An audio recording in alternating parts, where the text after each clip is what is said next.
Coba lihat, coba lihat. Oh, masih panas, Neng. Harusnya ambilnya dari atas. Coba.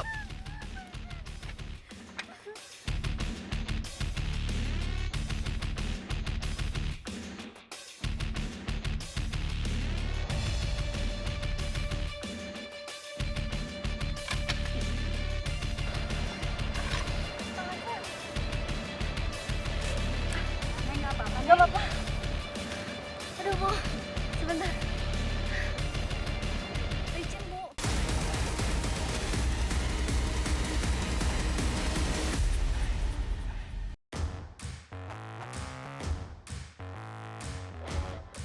Pemberani, dalam keseharian, saya adalah seorang model. Kerasnya pekerjaan di alam merupakan hal yang baru bagi saya. Tapi di sini, saya merasa tertantang untuk mencobanya. Kali ini, tim Berani Coba mengajak saya ke Desa Linggarjati di Kabupaten Garut Selatan. Wilayah ini adalah daerah perbukitan yang subur dan kaya akan potensi alam. Pada sisi aliran sungai, terdapat tebing-tebing batu alam yang sangat terjal. Banyak warga Desa Linggarjati yang kini meninggalkan sawah dan ladangnya untuk menambang batu alam berserat atau yang biasa disebut dengan batu templek. Proses penambangan batu templek ini tidaklah mudah karena nyawa menjadi taruhannya. Salah satunya adalah Pak Iyep, seorang buruh pahat batu templek.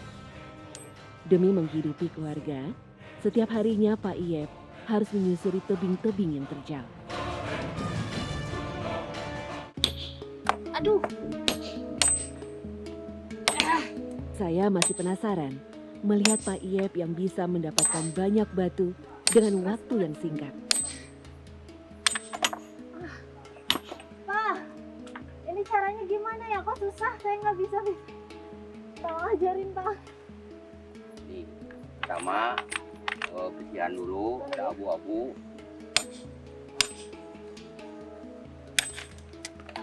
Aku ngelihatnya kayak yang gampang tapi Cari dulu celah-celahnya, ada urat-uratnya, yang bintik-bintik, ada lubang, baru itu dipahat. oh iya.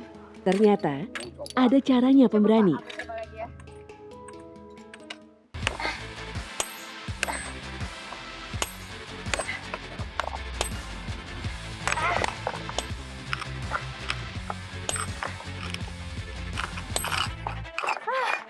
Akhirnya Pemberani, saya berhasil juga membobok batu ini.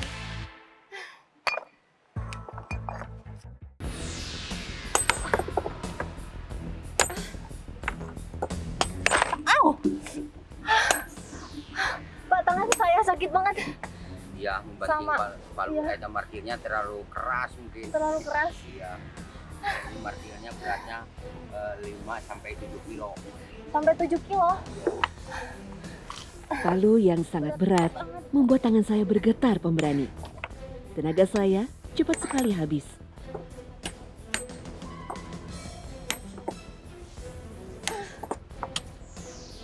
Pak, saya capek.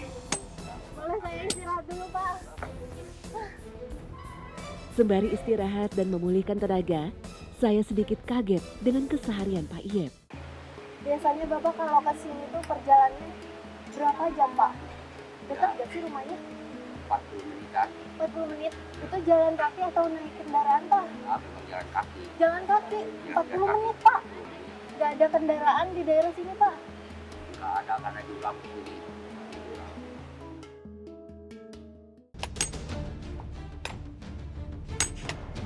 Setelah beristirahat, kami pun memulai pekerjaan kembali.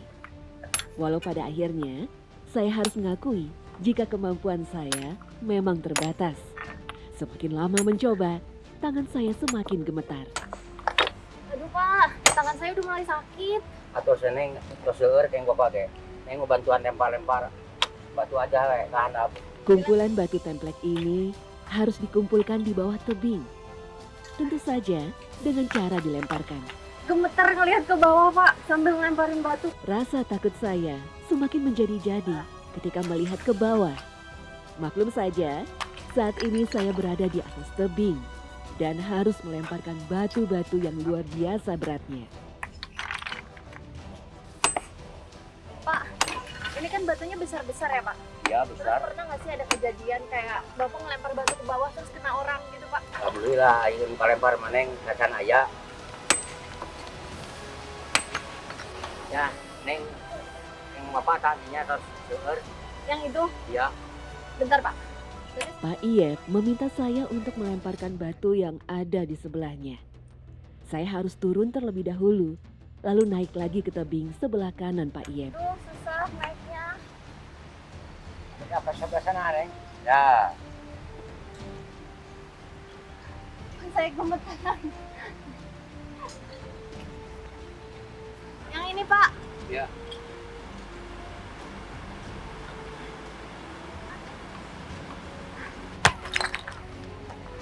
Batu tempat pijakan kaki saya di sini sangat kecil. Au. Sesekali sebelah tangan saya harus memegang erat batu untuk menyeimbangkan badan. Terpeleset sedikit saja bisa fatal akibatnya.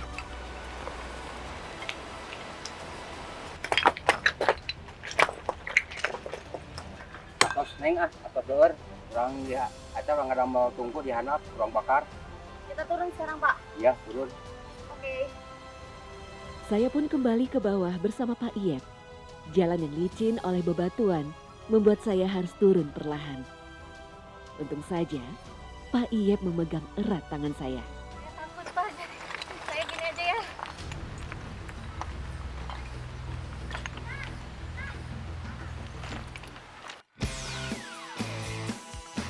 Selanjutnya, batu dikumpulkan untuk dibakar. Saya dan Pak Iyep akan mencari suluh dari ranting-ranting pohon dan daun kelapa yang kering. Agar batu terbakar secara menyeluruh, saya harus menjaga apinya tetap menyala. Terus Pak, kalau udah kelihatan urat-uratnya itu fungsinya biar apa ya Pak? Kalau udah dibakar gini, itu lebih gampang dicempreknya. Karena kelihatannya ada celah-celahnya, ada urat-uratnya. Oh, fungsi dari urat-uratnya itu Pak. Iya. Ya, kalau dikasih api itu kelihatan ada urat-uratnya, itu lebih gampang dicempreknya. Setelah dibakar, ruas batu akan terlihat, sehingga memudahkan untuk dipahat menjadi lempengan kecil. Jadi setelah ini Udah gini didinginkan dulu. didinginkan dulu. Ya, didingin. Biasanya berapa lama Pak itu didinginkannya? Ya, minimal 1 jam, maksimalnya 2 jam didinginkan. Sudah cukup nih, udah dingin. Tuh. Sekarang kita pindahin ke sini ya Pak. Ya, pindahin ke keranjang. Ah, Coba lihat. Oh, masih panas, Neng. Harusnya ambilnya dari atas. Tumpukan batu paling bawah ternyata masih sangat panas pemberani.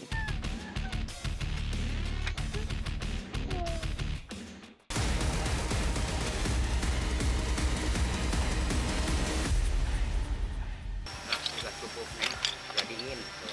sekarang kita pindahin ke sini ya Pak. Ya, pindahin ke keranjang. Ah, Coba lihat. Oh, masih panas, Neng. Harusnya ambilnya dari atas. Tumpukan batu paling bawah ternyata masih sangat panas pemberani.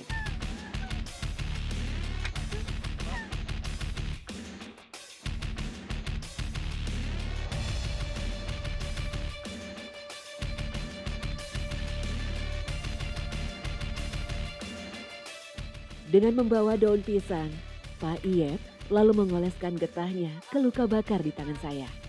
Oh, satu lagi.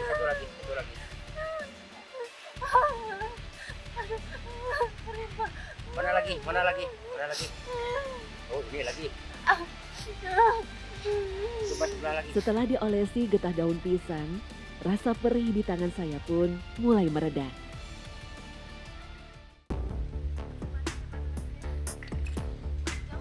Sampai di tempat pemahatan, saya terlebih dahulu melihat cara Pak Iyep memahat batu. aduh, masuk hidung. Batu diposisikan berdiri, lalu dijepit menggunakan kaki agar batu lebih kokoh. Tapi tentu saja pada praktiknya tidaklah mudah. Ah, Saya jadi penasaran, kenapa Pak Iyep bisa semudah itu memahat batu? Nah, Neng, lubang-lubangnya.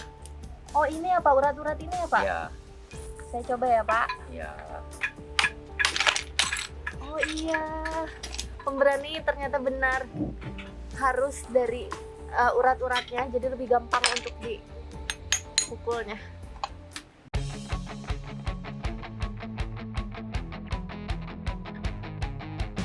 Templek sendiri berarti lempeng. Karena memiliki serat dan tekstur yang menarik, batu templek biasa digunakan untuk lantai ataupun tembok rumah. Untuk harga jual batu ini tuh berapa ya Pak? Ini saya ambil ongkos pengrajin aja. Berapa itu Pak? 1 meternya 6.000 1 meter. 6.000 Ya di sini. per meter gitu Ya kan, per Pak? meter ya. Dalam satu hari, Pak Iyep hanya bisa mengumpulkan 4 meter batu. Sehingga pendapatannya tidaklah banyak. Hanya Rp24.000 per hari. Terus Pak, pernah nggak sih ada kejadian yang paling bahaya gitu Pak? Kadar itu jatuh Kalau yang jatuh kayak gitu, jatuhnya gimana Pak? jatuh cuma 4 meter, ada yang 5 meter. Dari atas per Dari meter, atas. per meter. Ini jadi dari atas tebing, tapi nggak terlalu parah tuh. Tapi tetap ya Pak bahaya Ah, dari ketinggian. Jatuh dari ketinggian 4-5 meter sudah dianggap hal yang lumrah oleh para buruh di sini. Mendengar kalimat itu, saya sedikit merinding.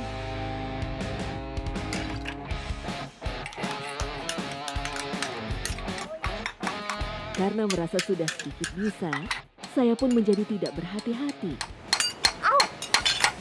Pak, Aduh, tangan saya berdarah. kena tangan. Iya, Aduh, awas, hati-hati.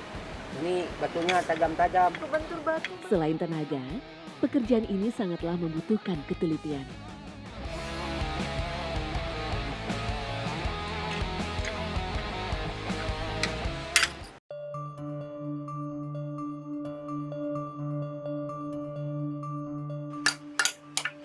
Terus Pak, kalau udah selesai dipahat kayak gini, diapain lagi Pak batunya? Oh, dari tungguin yang tukang gendong. Ada yang tukang gendong dari sini ke sana ke jalan mobil. Dari sini ke atas Pak, Iya, dari bawah ke atas. itu tuh berapa kilo Pak? Biasanya dibawa ke atas tuh. Ya, kalau ibu-ibu itu 1 meter. 1 meter itu ada yang 35 kilo, ada 4 sampai nyampe 40 kilo. Tadi kata Bapak ibu-ibu. Ada ibu-ibu, ada bapak-bapak. Ibu-ibu yang ngangkut Ya, dari ibu- bawah ke atas Pak. Ya, ibu dari sini ke atas. Emang kuat ya Pak ibu-ibu bawa batu ke atas? Ya, namanya orang kerja itu nguat-nguatin, Neng. Saya terkejut pemberani mendengar bahwa sebagian kuli angkut di tebing ini adalah para wanita. Pak, saya boleh nggak bantu ibu bawa batu dari bawah ke atas? Ya, boleh. Ada alatnya lagi nggak Pak? Ada. Menggunakan keranjang bambu, mereka membawa batu naik ke atas. Bukan main pemberani. Tiap orang minimal membawa beban seberat 30 kg.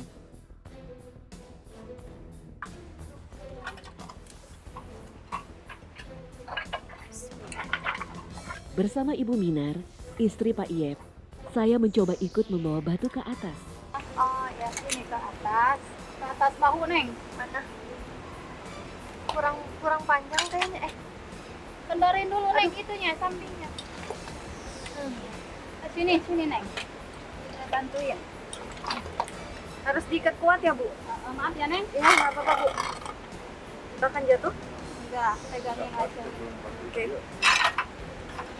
Coba. Pemberani, mari kita taklukkan tebing dengan kemiringan 90 derajat ini.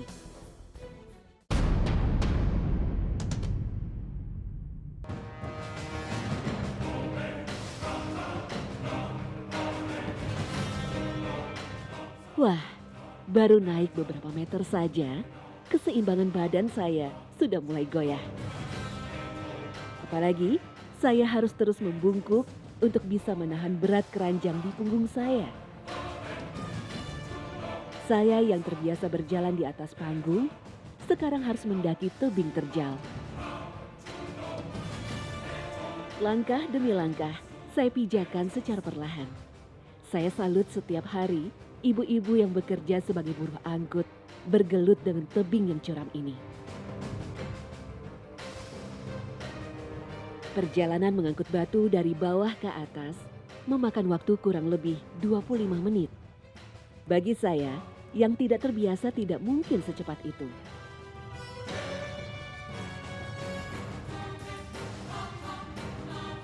Jalan yang licin membuat kaki saya terpeleset.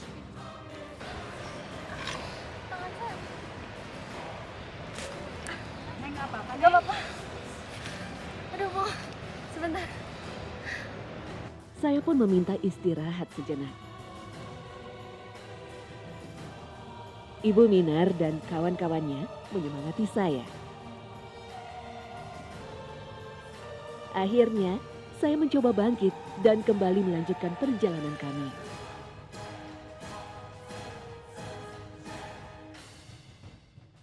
Pemberani, akhirnya saya dan Ibu sampai di tempat penyimpanan batu template. Kami pun mengeluarkan batu-batu yang kami angkut di tempat penyimpanan. Biasanya bawa satu keranjang itu biasanya berapa kilo, Bu? 30. Ya ampun, dari bawah ya, Bu, 30 kilo. Setiap hari ya, Bu. Bisa berapa kali bolak-balik, Bu? Dari bawah ke atas, terus ke bawah lagi? 10? Saya aja yang baru sekali naik itu udah nggak kuat, Bu. Apa Ibu bisa kuat sih, Bu? Dibayarnya berapa, Bu? 2.000. 2.000 sekali angkat? Yang Serius, Bu? Cuma 2.000? 2.000. Emang itu cukup, Bu? Ya, cukup-cukupin aja. Mana anak pada sekolah, mana buat berobat saya, Ibu sakit apa, Bu? asam urat, ke atas ke bawah setiap hari. Terus kalau misalkan Ibu sakitnya kambuh gitu, terus Ibu nggak bisa kerja, makan pakai apa, Bu? Genjer, Pakai genjer, Bu?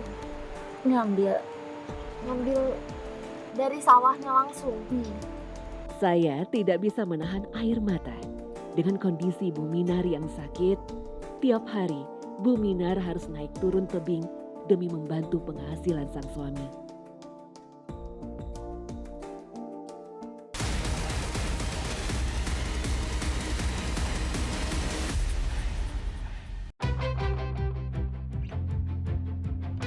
Rasa penasaran saya soal genjer membuat saya semakin ingin mencobanya. Saya menuju sawah bersama Ibu Minar. Di tempat indah ini, genjer bisa dipetik gratis tanpa harus membeli. Ternyata banyak sekali genjer di sini. Ember sudah penuh. Bu Minar lalu mengajak saya pulang. Kami tiba di rumah Bu Minar dan Pak Iyep. Melihat kondisi rumahnya, saya sangat prihatin. Saya yang biasa menggunakan fasilitas yang kekinian, kini harus mencoba menggunakan fasilitas yang seadanya. Ibu sering makan genjer gini ya, Bu? Sering. Aku baru pertama kali nih, Bu. Kami pun mulai memasaknya. Nanti kalau udah cukup, Ibu kasih tahu saya aja ya.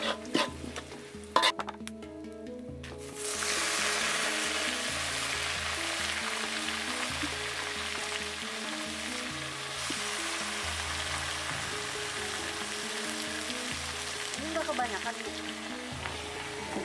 Banyak. Akhirnya, genjer sudah selesai dimasak pemberani. Tenaga yang sudah terkuras habis seharian Saya ini ambilin ya. membuat saya ingin cepat menyantapnya. Udah. Oke.